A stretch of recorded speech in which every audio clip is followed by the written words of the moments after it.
Alrighty, welcome back to Roll20. So, I've all but completely switched to using 2024 sheets for NPCs and characters, which means my classes and subclasses that were written in the 2014 style need to be brought up to the 2024 style. And I've decided to start going with Ranger, because I heard there were a lot of Ranger changes. Looking at all the classes, there were really a lot of everything changes, but Hunter's Mark has a huge amount of importance with base Ranger now, and my class Sharpshooter has something called Bounty Hunter. So really all of the work I had to do was adapting the Hunter's Mark features from 2024 Ranger to my Sharpshooter one. So I recorded the whole process, but I decided not to post that. I'm just gonna post the Cliff Notes version, which is this video, because it was a 30-minute long-ish video, and really it only had about 5 minutes of relevant content because a lot of in-between time was me trying to figure out what replaces what in certain things. Also, I'm too lazy to find 30 minutes worth of sound clips for the background because I forgot to turn my Spotify on, so let's get right into it. So, the main things that change, number one, Ranger's a half caster, but now you can actually cast at level 1, you get 2 spell slots.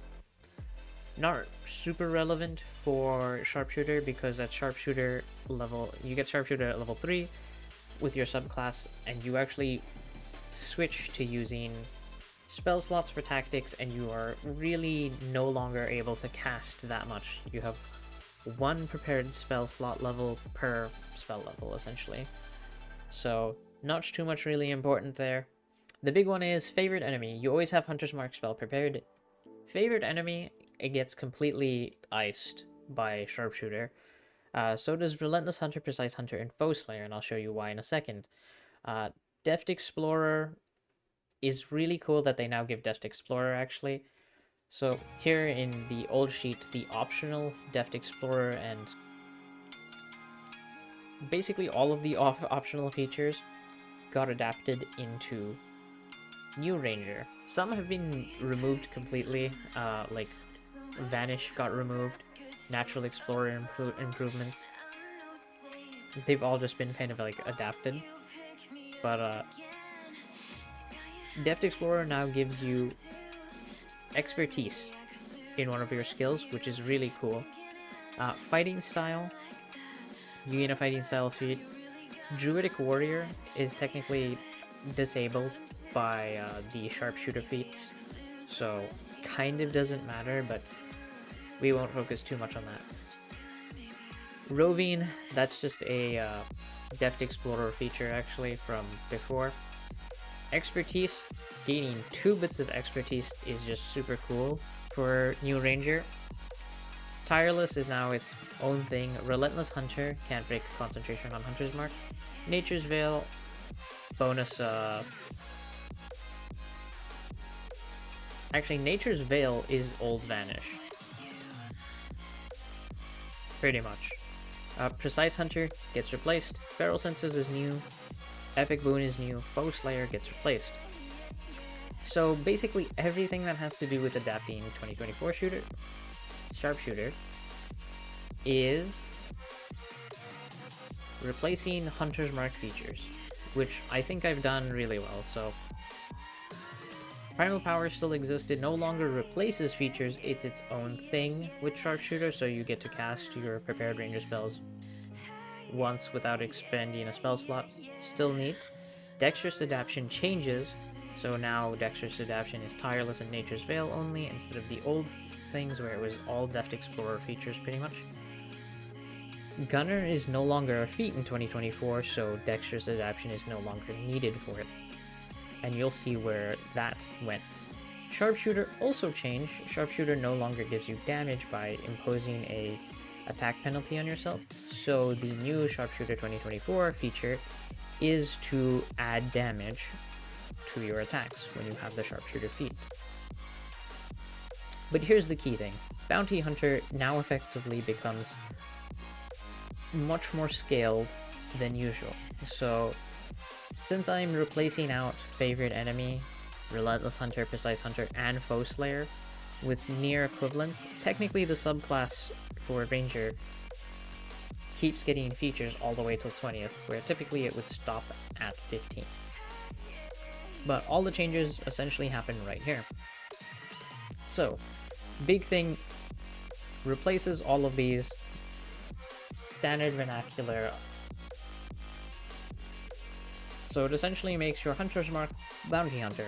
Bounty Hunter is non-magical, and you get to put it down on targets that get reduced to 0 HP as a free action instead of as a bonus action. And you get to do it if other people reduce your bounty target to 0, not just yourself. The Bounty Hunter die scales from 1d4, which is lower than Hunter's Mark, 1d6 at 6th level, a d8, a d10, and then a d12 at 18th level. So that essentially replaces already the 20th level feature of Foe Slayer. However, it's a little up and down. So now the 20th level feature for Bounty Hunter makes your Bounty Hunter damage additional force damage instead of just additional damage. So we're kind of working in reverse of explanations here. 17th level, so you have an advantage on attack rolls against the creature currently marked by your Hunter's Mark. Easy peasy, you have advantage on attack rolls against the creature currently marked by Bounty Hunter. Relentless Hunter was the real difficult one. Taking damage can't break your concentration on Hunter's Mark.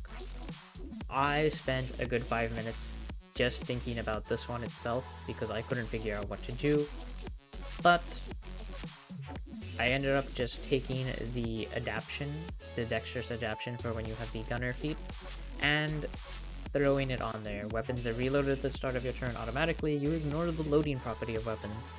This does nothing, technically, if you are using a bow, but I really couldn't think of something that was stronger than a trait and weaker than a feature to put in there, because Relentless Hunter is really that. It's stronger than a trait, weaker than a feature, really. So this is stronger than a trait if you're using weapons, but weaker than a feature. If you're using bows, it's not even a trait or a feature, it's just blankness. But compensated technically by the fact that the very next level you have your d10 additional damage. And that's it. That is all that had to actually be done for Sharpshooter. All of the other rule sets, like Sharpshooter Tactics, Fire and Steel, Say It With Your Chest, and the big one, Imbued Arrows, and all of the standard weapons rules, are perfectly adapted. Well, not perfectly adapted, but I don't have to change anything related to them. Which is good for me because, you know, less work is better because you can have more fun just playing the game. Anywho, I will see y'all next time. Ciao. It's probably going to be another D&D video, probably one of the Warlock subclasses getting adapted, but see y'all then.